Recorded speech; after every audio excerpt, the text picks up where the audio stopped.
Okay, we're ready to go, Felix. Okay, let's see if we can find the show all windows. Wait a second. Okay, I think this is it. Let's just move to the beginning. Cool. So what I offered to do is just give us a little bit of a perspective on how we got to the SDGs and where we are on SDG 13 as we go into the Glasgow conference.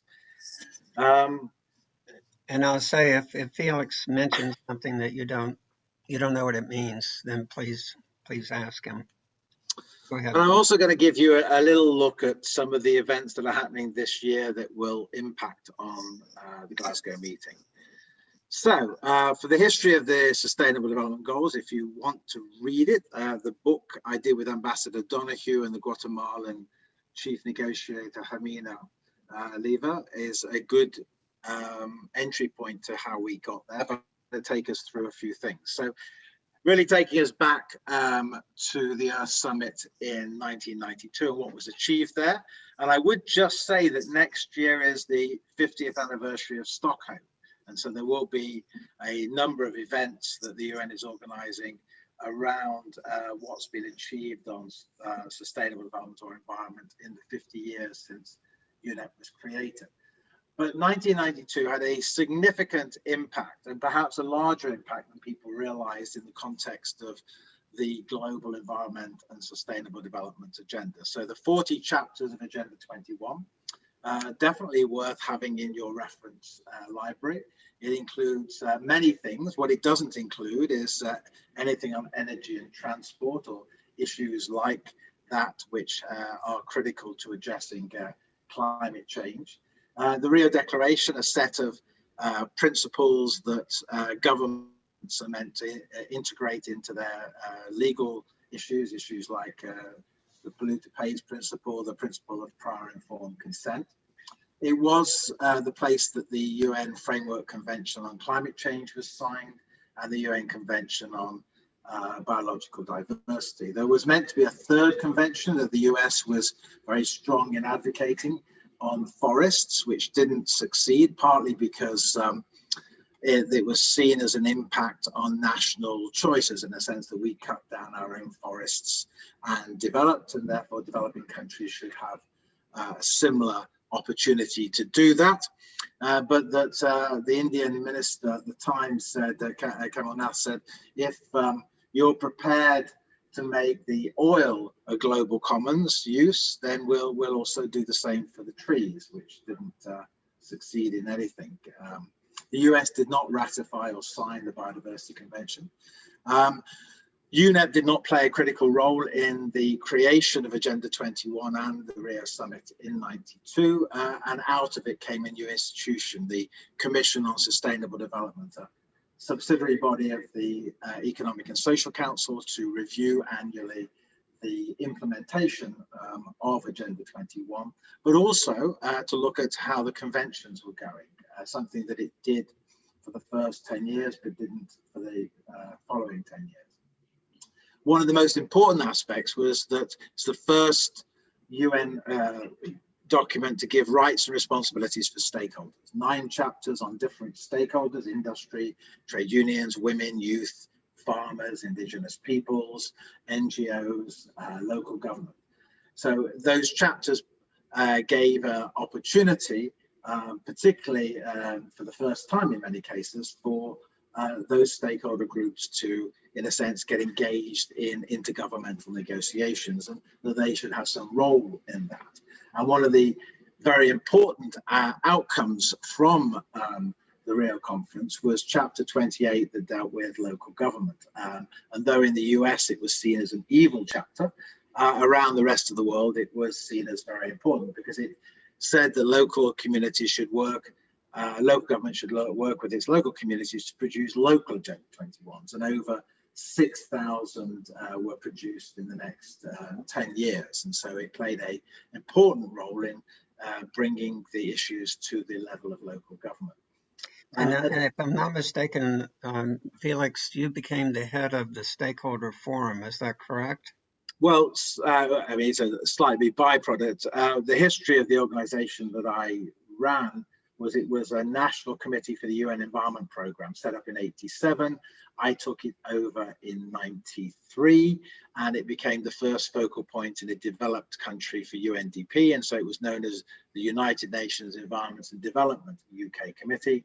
It became Stakeholder Forum in 2000 as an international organization with an international board, and we had 4 former ministers and chairs of the Commission on Sustainable Development on our board as advisors. And so I played a critical role in the NGO side. I actually chaired the NGO coalition at the UN from '97 to 2001. But in the context of international agreements that also came out of the Rio conference was the UN Convention on Combating Desertification. It was agreed in '94 and ratified and came into effect in '96. The Rio +5 conference added 3 new chapters to Agenda 21, energy, transport and tourism. And it introduced for the first time the idea that for major discussions at the UN, prior to those moving to policy recommendations, there should be a dialogue with stakeholders. And so the first 2 days of the UN Commission on Sustainable Development were for member states to try and inform. The only review that I've seen of the success failure of those, the outcome document was reflected as outcomes from the multi-stakeholder dialogue. So you're starting to see stakeholders have a bigger impact in the context of framing international outcomes and hopefully therefore playing a role in helping to implement them. You wouldn't have got Kyoto Protocol without Rio +5 because many heads of state were there and were discussing the issues around the Kyoto Protocol. So it acted as an informal opportunity to address that. You also, out of the ratification of the Convention on Biological Diversity, they moved into first protocol, which was the Cartagena Protocol on biosafety, all of which were done by 2000. And in 2000, what we had, Felix, what was it? What was that Convention on biosafety? What did it do? No, it didn't. It wasn't. It was a protocol on biosafety. So I can't go into great on the individual bits because otherwise I won't finish. Yeah, okay. It's well worth having a quick look at it. It was achieved by the leadership of a guy called Juan Maya, who was the Colombian Minister of Environment at the time and a former tennis player. So was well known on the tennis circuit. By the year 2000, you had a number of action plans, Agenda 21, one from the Population Conference, one from the Women's Conference, one from the Conference on Social Development, and one the Conference on Human Settlement. And the problem with that was that there were too many targets, too many action plans, and so a simplification of that agenda became the Millennium Development Goals. And so it prioritized that these would be the ones which governments would be judged on what they were doing. There wasn't so much a role for stakeholders in implementing this. This was more a traditional government activity, and they identified 8 areas, very sectorially based, 23 quantified targets and 60 indicators. This was not negated. It became drawn out of declaration, but actually was put together by the UN. So it didn't actually have been agreed by governments. Stakeholders had no input to the indicator discussion. And that's why for a number of years after 2000, non-government organizations were very critical of the MDGs as they didn't involve them in the decision. The hopes were that the World Summit on Sustainable Development would add a number of additional targets to or goals to the Millennium Development Goals. There was an expectation there will be one on consumption production, there will be one on energy.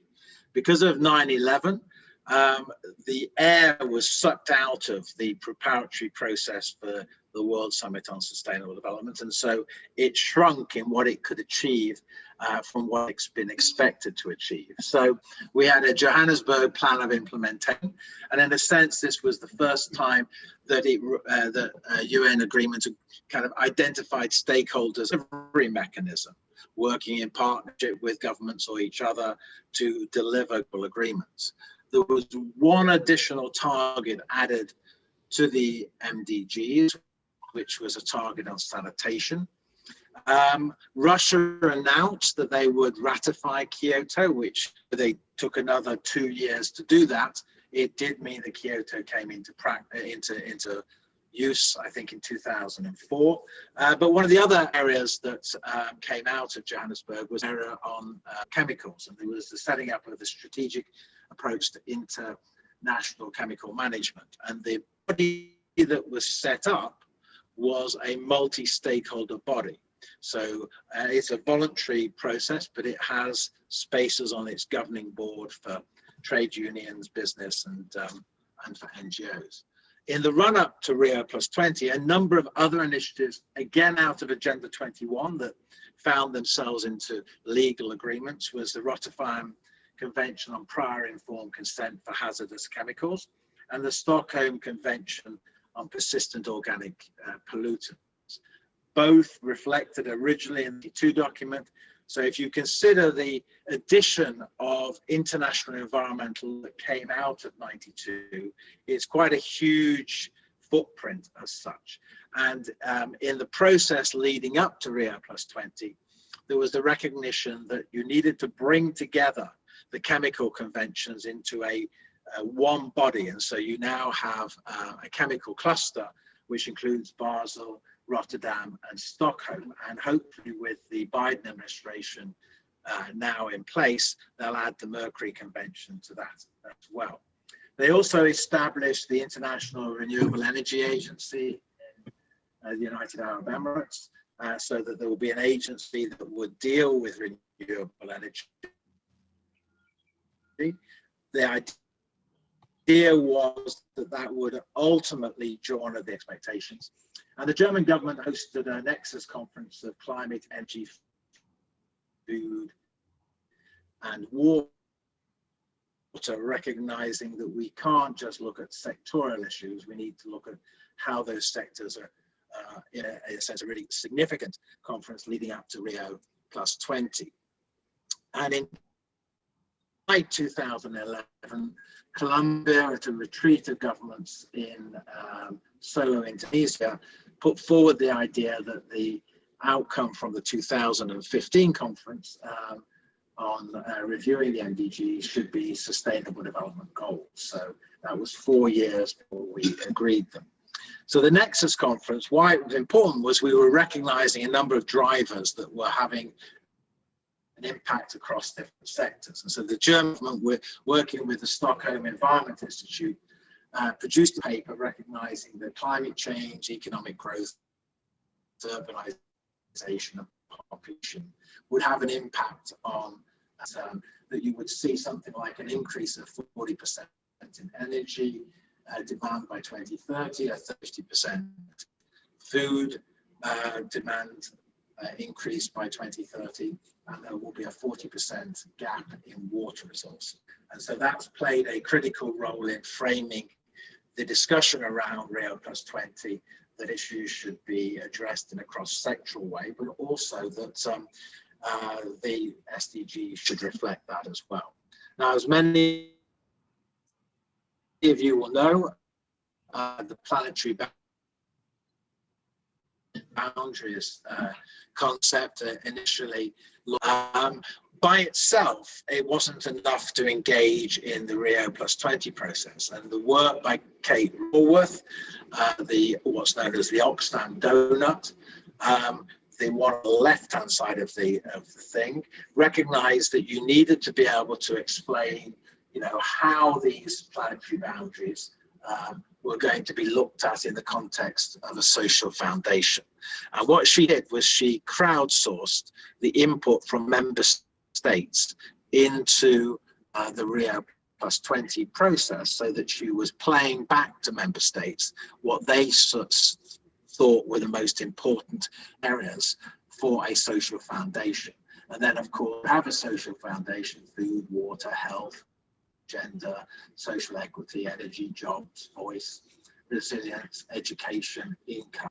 Then you can work out what the safe and just space for humanity to live. And so that's being trialed out in a number of cities at the moment. Amsterdam, I think, is one of them that's trialing it out. I think there's one in the UK that's also trialing it out, and one in the US. But that allowed a conversation with the developing country that you couldn't have had just on the planetary boundaries discussion. And so Rio +20, what did it do? It wasn't like Rio, because prior to Rio, we had the Brundtland report, which helped frame the intellectual discussion that was the underbed of the Rio conference. So to some extent, Rio +20 acted as a kind of mini Brundtland report that helped the SDGs. So there was an acceptance that we would upgrade UNEP, and that would have every 2 years a United Nations Environment Assembly that would address critical issues and potentially set off new areas for a convention, one of which is going to be decided next year on plastics, and whether we deal with it as an issue just on ocean plastics, or whether we deal with it as an issue of plastics within society as a whole. It accelerated the discussion on the green economy, helped by the financial crisis, which saw something like 37% of the recovery package in China going to green technology, 20% in the US, Germany, and France. And so that conversation played an important role in accelerating the discussion around green economy to many, many more countries. There was an attempt at 92 to try and deal with the transfer of technology from developed to developing, on the argument that you don't want developing countries to make the same mistakes that we did, and so we should help them with giving them some of our technology. And there was ways of doing that through the Global Environmental Facility that helped with certain areas like Montreal Protocol or ozone depleting chemical technology, but there wasn't a mechanism to try and help share technology. And so one of the outcomes was the setting up of a technology facilitation mechanism, which again has on the board stakeholders. So it's a real attempt to try and help developing countries get access to technology at either a better rate or a mechanism to help them define what they need. There was also the agreement to start negotiations on a set of sustainable development goals. And finally, this was slightly outside of it, but Future Earth was set up, which was a Johan Rockström initiative to try and address the planetary boundary. As I chaired the launch in Rio. It's perhaps not done as well as we had hoped in the original period, research purposes. In the run-up to the SDGs, UNDP ran a consultation online, and nearly 10 million people kind of said what they thought were the most important issues as far as the SDGs. And if you notice, climate change comes last, which is kind of interesting in the sense that it shows that since 2013 and 14, when this was being done, climate change was not the issue that it's become globally, at least in the activist area, because they didn't see that as the most important. People thought good education and healthcare were. So I think that's an interesting reflection how far we've come in 5 years. What happened with the SDGs? Well, we were meant to have a committee of 30 to negotiate this, and they had 70 countries. And so in the end, the Brazilian ambassador, who was facilitating this process, told the 70 countries they had to find friends. Felix, it's hard to understand you. Could you try to speak a little more into the microphone? I'm pretty much as close as I could be to the microphone. Okay, is that okay? Yeah, go ahead. Is that any better? It's better, yeah. Okay. I didn't want you to miss the beautiful backdrop too much. And so, you know, I thought that was an important factor. So countries had to find friends to sit together in one seat and come to an agreement. And so it was one of the first global agreements where the G77 and the European Union did as blocks, but actually you had strange ones. So the UK was with the Netherlands and with Australia. I think the US was with Canada and Israel. And so you had to find a agreement before you could take the floor in those negotiations. So it was interesting. But as you can see, there are a huge amount of outreach as far as national preparations, thematical preparations, Secretary General reports, negotiating processes, and processes that led to those negotiations. And so if you were a non-profit organization that had any interest in these issues, there was no way you couldn't engage in the process other than perhaps getting to New York if you had to get to New York. But there were processes set up for those stakeholders that couldn't to engage through partner organizations or whatever. So different coalitions were set up to enable that to happen, like Beyond 2015. So it was the most participatory, most engaged as far as stakeholders in any global agreement. So we ended up with 17 goals. You could argue it's too many, but to some extent it's too many because the previous agreements weren't implemented. And so we found crisis in pretty much every area that we looked at. 169 targets and 231 indicators. And though you can't change the targets or add them, you can't change the goals or add to them, you can indicators. And so through the World Data Forum, new suggestions of indicators and data collection mechanisms are possible, and they will review the indicators next in 2024 after the midterm review of the SDGs. And so there is a great opportunity for things like citizens data and other means of collecting data to find themselves supporting a new set of indicators. So what's the difference? Well, the MDGs were about developing countries, the SDGs are all countries. The MDGs are about addressing development, the SDGs about sustainable development, the MDGs about problems, the SDGs are about symptoms and causes, the MDGs are about sectors, and the SDGs are about the interlinkages between us, as well as recognizing that sectors play a critical role. So on climate change, so SDG 13 has a number of targets. It has 5 targets. And in the context of that, those are meant to indicate how we're doing as far as climate change is concerned in the SDGs. Now that's a broader area than it is in the context of the climate agreement. But as you can see,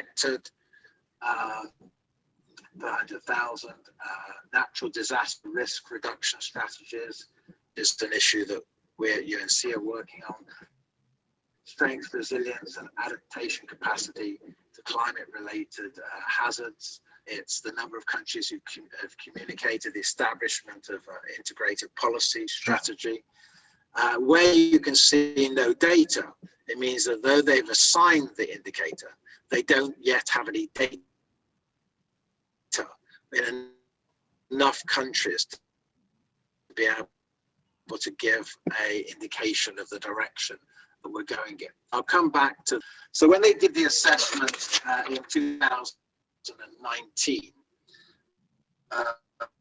or 2020, forum in New York, they pointed out that 2019 was the second warmest year on record, that as of the data going into the July meeting in 2020, 0.2 degrees by 2100. Of course, with China coming in, that will have come down to 2.9 by itself. That only 85 countries had national disaster risk reduction strategies. We were still too much investing in fossil fuels. Though my guess is that that will change quite drastically over the next couple of years. So it's an interesting example of where we were going in the pandemic to the high level political. So the UNFCCC agenda B for this next year. Well, one of the problems is that the Bonn meeting in June isn't going to happen in person, and it may have to get postponed because of COVID, and that will cause a real problem in the negotiating process. But they're meant to do things, some of which have been left over from the Madrid climate meeting, such as reporting guidelines on annual inventories, such as common meat matrices, such as an issue on how they're going to quantify and use the fuel use for the international aviation and marine transport and bring it into the UNFCCC agreement. What they for land use change and forestry, what matrix they will use, and what market and non-market mechanisms can be put under the convention. And then clearly what the national determined contributions and the Green Climate Fund is offering. So those are the things that were part of the agenda or either left over from Madrid or that have been put into place because they're meant to be reviewed from Paris. So the UK government's aims for Glasgow is more national determined contributions, and so they clearly had some, but not by any means enough. Countries should commit to reach zero emissions as soon as possible, with China coming in at 2060. That's going to help. The 100 billion, I looked at the figures. The US still owes 2 billion, at least 2 billion on its promise from the Obama administration, which was never paid over by the Trump administration. But they would normally be contributing about 3 billion, at least based on the Obama position, and that would only get us up to 13.3 billion. So there's still a lot of work to be done in the context of getting a larger contribution to the Green Climate Fund. It's going to help with national kind of adaptation and mitigation, but the bigger issue is moving the investment towards funding goods and not funding bads. The UK government priority areas: clean energy, clean nature-based solutions, adaptation and resilience plans, and finance. And there will be, though not in the convention, there will be a private sector investment platform set up with a monitoring mechanism, which will be called something like the Glasgow Accord, which will hopefully start to address some of the investment issues. So possible outcomes: higher national determined contributions, some suggestions on low cost for renewable to boost growth and create jobs. So that would be issues around the recovery packages. I think the EU has something like 37% of the recovery package is for green technology at the moment. It's not enough, but it's good. Air fuel to waste, so biofuels from waste products will reduce CO2 emissions by 70%, and the present aeroplanes can use that. I think it's Delta who've got a plant, or Delta or United who've been using that out of one of their places. So that process could accelerate and act as a stopgap before we move to synthetic fuels or hydrogen. In ocean, you could move, for shipping, you could move to ammonia. For cars, 40% of new cars in Norway are electric. Clearly, that's going to be part of the Biden plan to accelerate that process. Adaptation and resilience will be part of the recovery plan. I've mentioned the finance issue, the push for green bonds, for SDG bonds. They've now got sets of principles, as they have for public-private partnerships.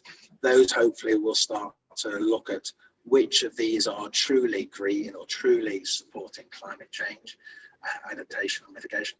And then we need to move to coalitions of the willing. So the US set up a group to try and deliver on climate change, irrespective of whether the Trump administration were going to do it.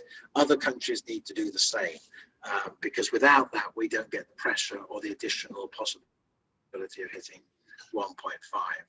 So this is the engagement process that you can engage in. The Biden's climate meeting is on the 22nd of April. The Bonn meeting is at the moment in abeyance. If it doesn't happen then, and I think it won't, because I don't think you can negotiate on Zoom, because it's about building relationships. I think it'll get moved to Italy, where Italy is hosting APREC in the first 2 or 3 days of October already, and I think they will add the Bonn meeting in there. There'll be a state meeting with climate. There'll be a July London climate meeting. There's an oceans conference that will deal with blue carbon and things like that in July. The high level political forum will deal with it. There's a climate week, but there's also going to be a high level event on energy. And again, that'll be to push use of clean energy. And then Italy hosts the G20, and it will probably be backed on to whatever climate meeting is happening in Italy prior to the Glasgow process. So that's basically it. All right. And we need to give credit because you saw that comic book, and Felix also produces climate comic books. Isn't that right, Felix? Do, and I'm looking to find a funder so I can produce it into a YouTube video for Glasgow. That's one of my projects for this year. Okay. Are the comics available online? There is a website.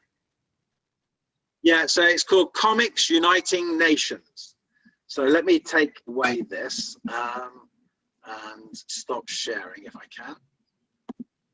Okay, and I'll put it in the chat box. Let me just pull it up. But they've got comics on everything. The one I did, I'm very lucky to have a Marvel Comics artist that did the comic with me.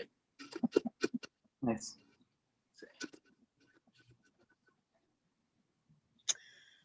Okay, well, that was really good. Felix showed me a couple of PowerPoints that he might present, and I have to say he went way beyond what he had prepared before. So I really appreciate the extra work, Felix. And that was excellent. That's because I read it. I realised I hadn't got an up-to-date one. So in the chat box, that's great if you've got children or nephews or grandsons or daughters. It's got everything. There's even a Guardians of the Galaxy comic on the Montreal Protocol. Yeah, again, just thank you for a superb presentation. And now it's open for discussion or questions. I wanted to say one thing that you might not have caught. The G77 is the name of a group of the developing countries. I think it's technically G77 and China or something like that. Felix? So it's sometimes China. It's sometimes China. It just depends whether China wants to associate with it. Okay.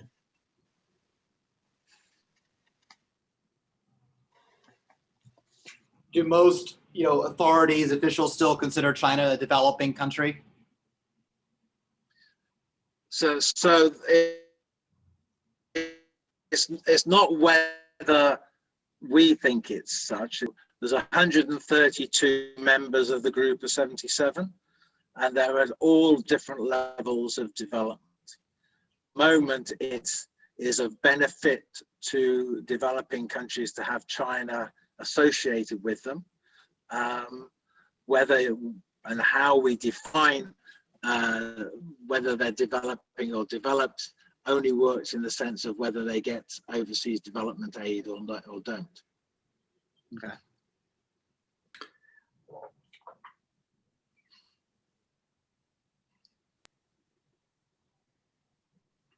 How much thought have the organizations given to how their results might be turned into more concrete implementations on the national levels? Do you guys consider that at all, or do you leave it to the national governments, or how does that work? Well, so if you go to the UN High-Level Political Forum website, you'll find that countries have produced their national voluntary reviews, and some of them have done it twice or three times. And there, what they've done is they've reviewed their implementation of the targets. They've used the indicators as a mechanism to show progress, and that started to now be done by cities and towns. So New York was the first city that produced its own voluntary, I guess, city review. And companies are now doing the same. So companies are integrating the SDGs into their reporting process for their annual reports, but also for their reports, if they want to the UN Global Compact or other industry platforms. And you have also a thing called Doesn't Climate Tracker also provide information on the NDCs and how they're being implemented? Climate Tracker. Well, there are many different things. I thought he was talking about the SDGs, but if he's talking about the climate, then yeah, that's true. That will give you some information, and a number of non-government organizations will review the national adaptation or mitigation plans to see if they are, in a sense, how good those are. So, for example, I think it's it's not the Global Water Partnership, but it's one of those bigger bodies that is reviewing how water's being looked at in national adaptation plans. So there's a lot of that process going on. And around the UNFCCC, they are accepting stakeholder commitments to deliver the targets as well as government commitments. And one of the problems with the stakeholder commitments is most of these were made in Paris in 2015. So I think it's something like 70% of those commitments are no longer relevant by 2020, which was last year. So there's going to be a big push, I think, for getting more stakeholder commitments for Glasgow. And what kind of teeth will that have? Oh, it doesn't have any teeth, and neither does the UNFCCC process have teeth. I guess that's kind of only come. That's kind of what I was getting at. If there's no mechanism, it seems like one would have to be developed to make the process worthwhile, right? Well. There are very, very seldom member states give over national sovereignty to international bodies for anything other than trade. I think Montreal did it. The Montreal Protocol has a strong mechanism. The CITES on the species, but that's a trade issue, has something. But governments don't do that, and they're not going to ever negotiate that. I mean, one of the important aspects or differences between the Kyoto Protocol and the Paris Agreement, and we didn't give Obama enough credit for this in Copenhagen, but the Copenhagen Accord was significant because for the first time, developing countries were being asked to report on their CO2 emission reductions. And the process before that was only developed countries would report. So Paris integrated the climate accord from Copenhagen, and for the first time required all countries, or asked all countries, to report on their national determined contributions. Well, the United Nations only has coercive power in terms of peacekeeping. Otherwise, it's all persuasive. So without the stick, so to speak, what are the carrots? What are the major incentives that the UN can hang out there to encourage, in particular, the bigger nations to meet their goals? Well, I think there are different ways of looking at that. So I think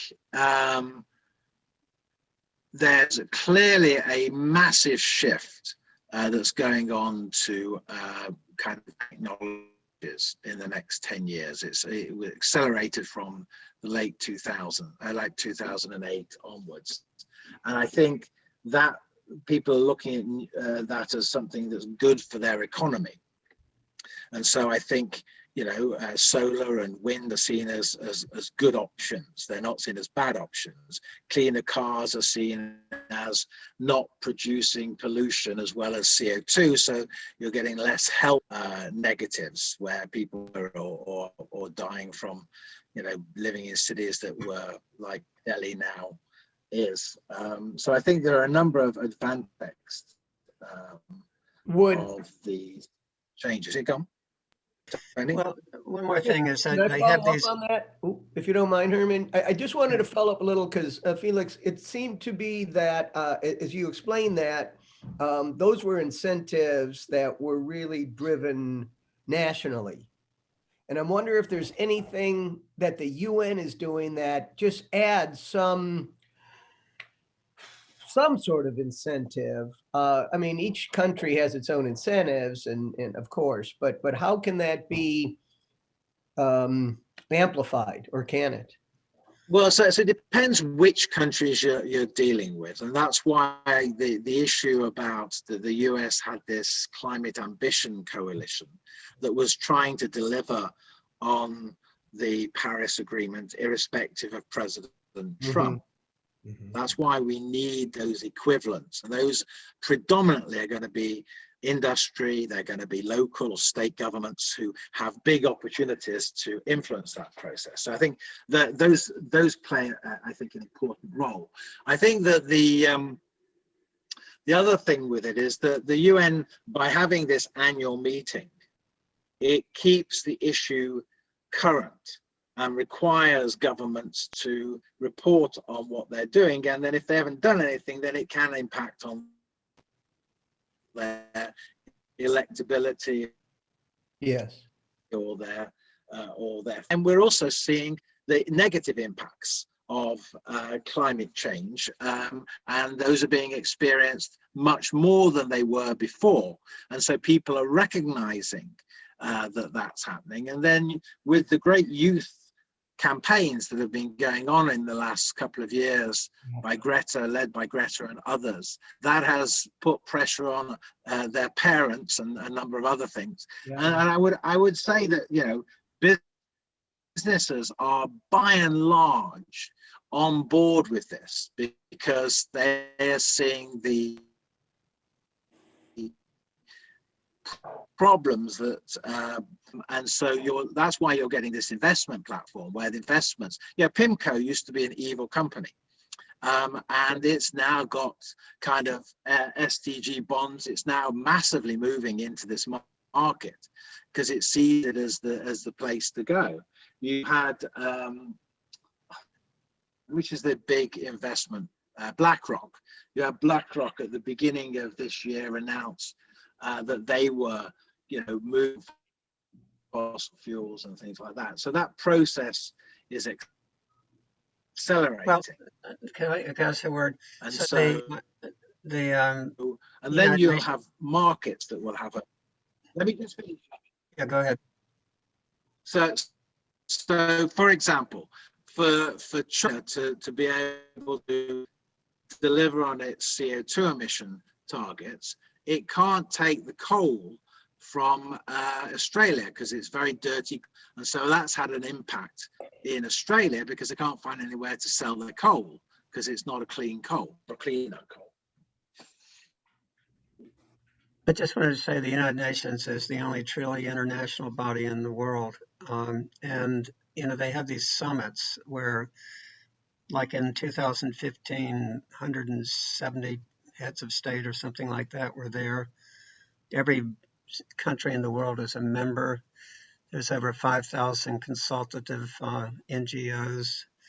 So this just exerts a kind of pressure on people. I mean, they have to come to these meetings, and they're accountable. Now, it's not coercive power, but it does have an effect. I had a quick question. I noticed one of the SDGs had to do with sustainable cities. Does part of that include encouraging a mode shift from automobiles to transit and bicycles and stuff like that? Or is it not really focused on that? Well, it doesn't mention those kinds of things. It talks about, I haven't got the targets in front of me, but it talks about kind of sustainable city living and approaches. Yeah. So what does that entail? Sustainable city living. I'll Well, give let me you pull it up. I mean, I don't have it in front of me. I don't remember these kinds email of it things. or whatever. Do it offline. yeah. I'll give you the website with the targets.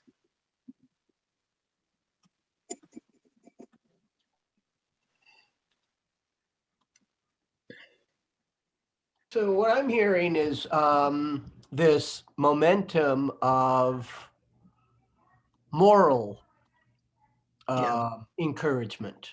You know, I mean, that's really what it is. There isn't any coercive elements, but there is this momentum that's creating that is within us.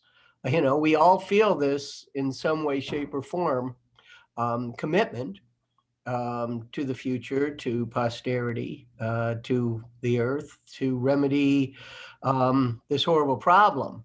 And what I'm hearing, Felix, is that it's taking its form in economic incentives. Yeah. And I think where we're moving, purely hypothetically, you know, now that we're developing these, you know, from moral to economics, maybe we'll get to a point where there's political incentives, where there are United Nations type or global type reinforcement, positive reinforcement to bolster political systems that are committed to sustainable development. I mean, it's a possible avenue. So I've just put the SDG trackers in now. Thank you. So if you look at that, you'll see it is. But so there are different things. So there's like the conventions, which are legally binding agreements, which have to go through parliaments for governments to be members of it. And there was a process started in 2000 by Klaus Topfer, who was then head of UNEP, to try and cluster these conventions and to kind of create a World Trade Organization model of environmental legally binding agreements.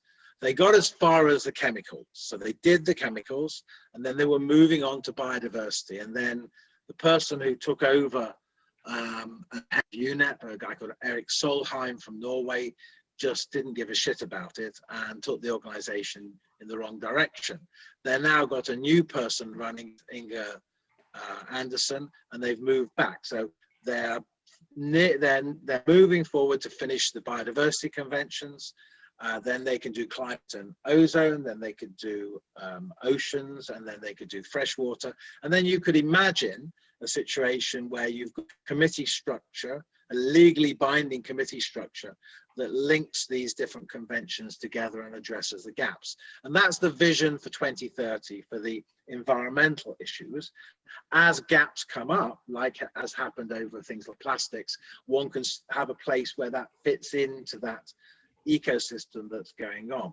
In the context of the SDGs, the mistake that was made in climate change, and I understand why the mistake was made at the beginning, but we would have done a lot better if the Framework Convention of Climate Change had had chapters on different sectors, like transport, cities, energy, etc.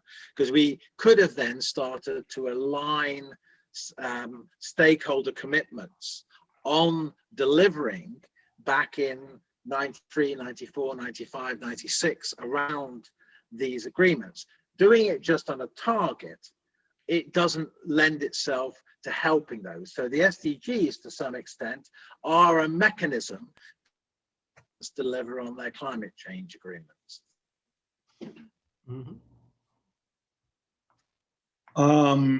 Does that include verification of how countries self-report?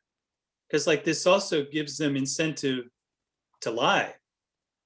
You know, if there's a stick, they're going to want to avoid it.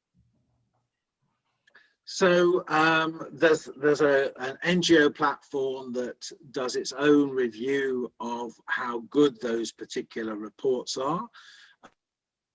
During their presentation, they have an opportunity to make a comment on the reports. It's strong enough? No, absolutely not. But as you go through second and third iterations, the country has to improve, otherwise it's embarrassing. And so, because every 4 years, heads of state look at what's happening. And so the next head of state review is in 23, and that's the midterm for the SDGs. And so if a country hasn't progressed, it will be very embarrassing for its civil servants when its heads of state says, why are we doing so badly compared to others? So there becomes an internal, in a sense, marketplace where countries are looking against other countries in similar levels of development on whether or not if Uganda is better than Rwanda, or if the UK is better than Germany. Well, Germany is better than the UK, so we know for a fact. So that creates its own internal market pressure on that. And that's a similar process that's been worked with companies. So you have the corporate benchmarking and human rights, which benchmarks companies on their delivery on the rules on human rights. And you've seen companies that do badly actually go away and try and improve their position by the next time those reviews come out.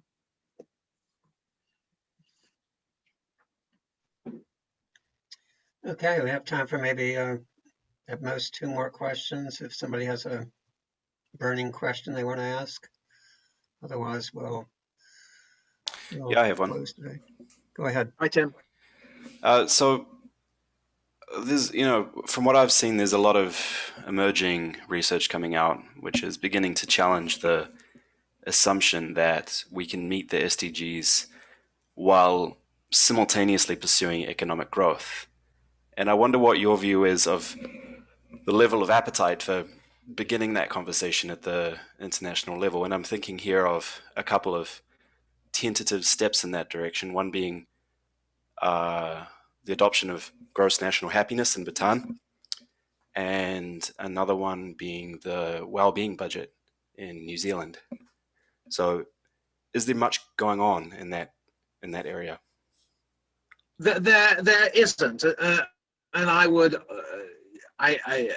argue there's a number of reasons why that's not happening. There isn't a campaign, a proper lobbying campaign run by anyone who knows what the UN, because it takes a lot of time, a lot of money to get the governments aligned to do that. So there isn't a lobbying group that's advocating for that. So I can't see that happening. I think where that you have got changes happening quite rapidly now is issues around the circular economy. And so there's a huge amount of work going on, and mentions of the circular economy being integrated into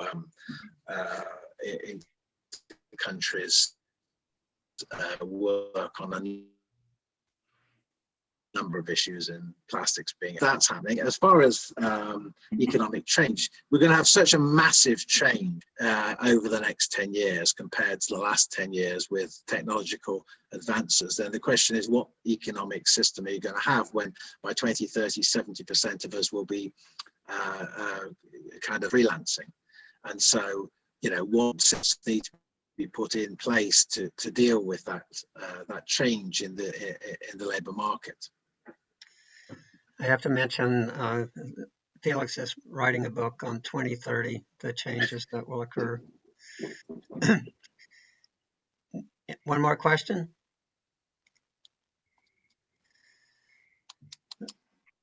Okay, seeing none, thank you all for being present. And Thank you. Those of you who haven't presented, I'll be contacting you. And Felix, again, thank you. That was really remarkable. We appreciate it a great deal. Yeah, thank you, Felix, It's very very much. kind of you to say. Thank you Very Felix. much. Thank you. Thank you. Have a great day. You too. Thank you. Bye-bye. Bye.